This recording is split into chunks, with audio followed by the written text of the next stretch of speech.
Не болды, тыныштық бекен? Мына бала мені шаршатты.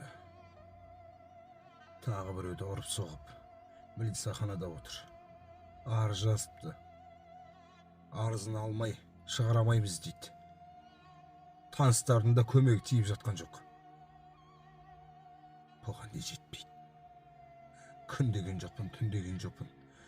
Осылар қайтсем де осыларды адам қылсам дедім. Жеген алдында, жемеген артында. Тағы не істеуге болады, айтшы? Тағы не істеуге болады? Ай, күйдіріп бітті мені.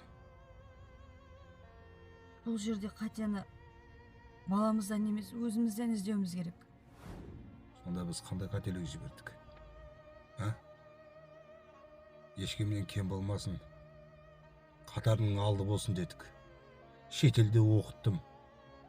Күндемей түндемей осылар қарны тоқ болсын деп бүкіл жағдайларын жасадым. Біздің қателік осы ма? Айтшы, не қателік жібердік біз? Мінбеген машинасын мінгіздім. Істеп жүргені мынау. Күнде шығат қылмыс. Атыма кір келтіріп бітті. Міне, біздің қателігіміз осы. Балалардың тәрбиесіне мән берген жоқпыз.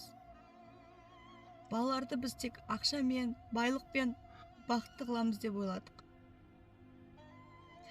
Ата-ана мейірімін, махаббатын берген жоқпыз біз балаларға. Сол дүниенің артынан қуып жүре бергенбіз.